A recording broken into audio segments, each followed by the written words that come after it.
Hey, what's up, everybody? Week number 9.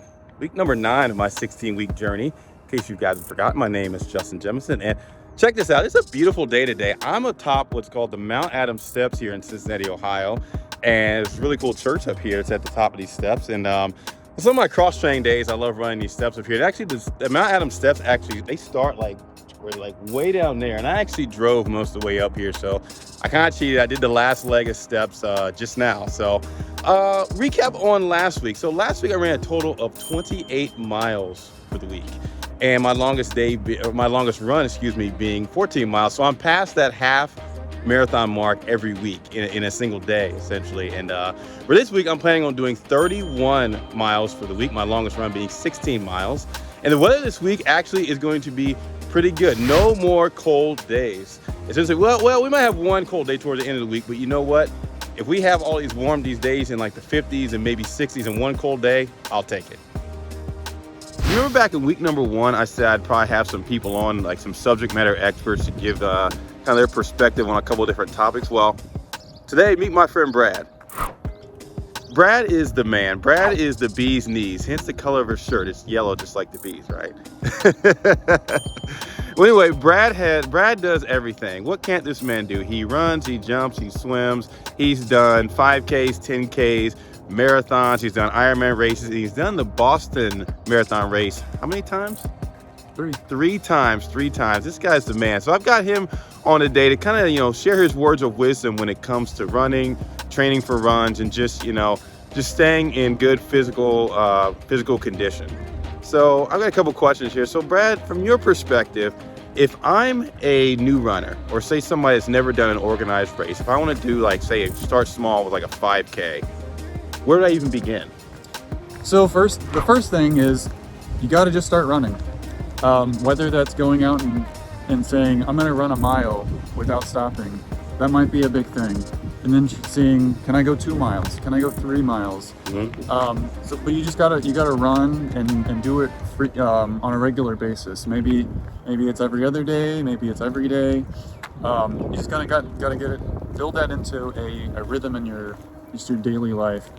And the second thing, I would look at joining a local running club or running group. There's a lot of the local stores like Fleet Feet, Beyond Exercise, Queen City. There's a number of stores that have running clubs that train for certain races. Mm-hmm. And you're going to meet a lot of other people that are at the same spot in your like running career, or you're kind of starting out fresh. Other people that are going to have wisdom to share and help you along. And you're going to have people to share the experience with. Sounds good. That's what I would suggest to kind of taking those first strides into to getting started with running. Awesome. Thank you. That's very, very, very insightful there. So now, next question. So if I'm an experienced runner, like I'm so overexperienced, of course not as experienced as you. You were the man here. So if I am looking to do, like say I've done 10Ks and even half marathons, and I want to up the ante and do something like push the limit, do something like even further, something even longer, like a full marathon. Where would I even begin when it comes to training for something longer? Well, I think a couple things. Like I said, but just before, having community and other people that you can run with is going to keep you accountable. Mm-hmm. Because once if you go out and run for a mile or 2 miles, that might only take you 20, 30 minutes or however fast you run. That's not all that long. But if you're running 10 miles mm-hmm. or 15 miles or even 20 miles to train for a marathon, that's going to be hours. And having somebody to run with you is a big help. Mm-hmm. But then just I think talking to other people that have done marathons before to kind of help you out with the things that you need to know about, like nutrition. Because you can't go run for 3, 4, 5 hours without eating something. And so what do you eat? How often do you eat? Mm-hmm. And what kind of workouts do you need to do to prepare yourself properly? Because you can go out and run a 5K, 10K, half marathon, or even marathon, and have just a hell of an experience. Not a hell of an experience, but just you can be hurting the whole time or very late because you didn't prepare right. But to do it right, you know, you need a little bit of wisdom Mm-hmm. from people that, you know, that have gone out and done that, Mhm. learned the hard way to kind of help you out with that. So that's probably what I would suggest is find some friends that you can train with.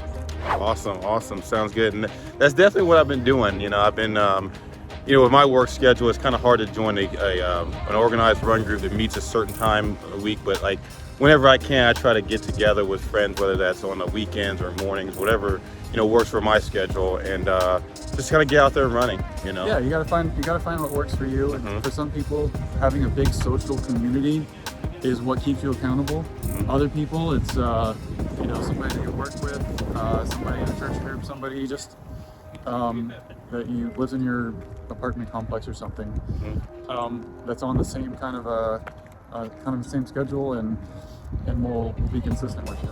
Awesome. Great, this has been great so far. So, but one last question here, and I'm sure everybody out there would probably love to know the answer to this. But what are your words of wisdom when it comes to just general injury prevention and then recovery? So I guess one of the things as far as like when you just general injury prevention, you have to listen to your body. Mhm. If you finish a run and your knee is just really aching and swollen, you probably shouldn't run tomorrow. Mhm. You know, you need to let things rest and heal up. You know, and that's just, you know, especially when you start getting up there in the years, you know, it's not when you're 20 years old, you can bounce right back from anything and you know, hit the trail the next day. But you got to listen to your body. And two, complementing your running with weights. Mhm. You don't want to go and, you know, squat 500 pounds. That's not going to be productive. But you want to do stability exercises like on a balance ball or like some squats, lunges, box jumps, just things like that. That will help keep your core strong, things that'll keep your ankles, your joints, and all those things in good shape, because those are the things that are going to take a pounding when when you go out and run, you know, 15 to 20 miles, you're going to be taking 20 to 30,000 steps, and every one of those steps is going to add just a little bit of wear and tear, and so your all those little supporting muscles have to be ready to help out with that. Yep. Awesome. Anything else you got for the people? So one of my favorite bits of advice that I like to tell people is, or at least a question I get asked a lot is, how do I get faster? And the answer is actually probably the most simple answer. You got to run faster. And I'll explain that. A lot of times when you have people that kind of get into running, they go out and they run every single run at the same pace. There are different paces for different purposes. You're gonna have you have your long endurance pace. That's like where you're building aerobic capacity. That's gonna help you build your endurance. You're gonna be able to run farther. Your body's gonna be able to support all that. If you run all of your runs at that, you're not working out your systems to run faster. Mhm. So there's a couple other workouts you do. There's one that's called a threshold workout, and that's going to be running at a pace that you could uncomfortably run for an hour straight. Mhm. Now, you probably don't do that very often because you would be very, very tired. Mhm. But you learn that pace. It's like, I think they call it's comfortably hard. Mhm. And then you have more of like an interval pace where you might only run a quarter mile or a half mile. Mhm. And you would do that pace. So maybe do half mile repeats. So you run a half mile at that pace. It's hard. And then you slow down. Mhm. Rest, recover. And then jump right back in, do another one. Rest, recover. And you might do those 4 times. The next week you might do them 5 times. Next time you might do those 6 times. But you're training your body to run faster than what like your target race pace is. And so if you want to get faster, you got to run faster. Pretty simple. Pretty simple. So I probably need to run faster because I've been running slow lately. So I'm gonna up the ante and speed up. So. But now, one other bit of advice. Hard days are hard, easy days are easy.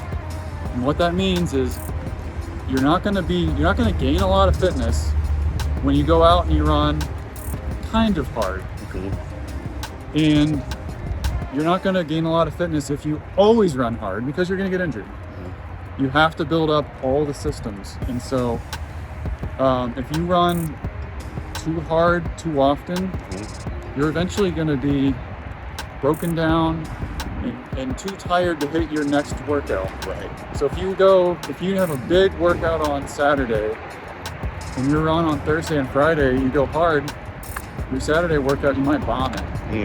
So easy days easy, hard days hard. Love it. Easy is hard. No.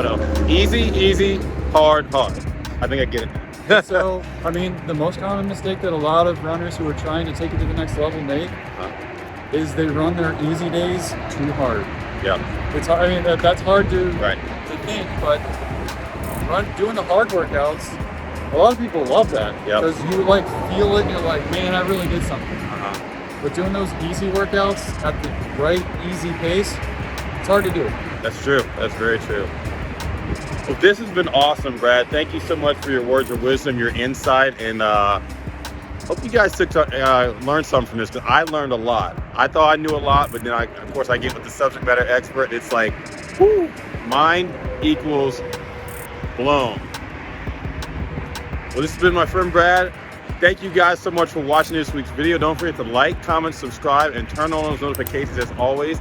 I will talk to you guys next week in the next video. Take care.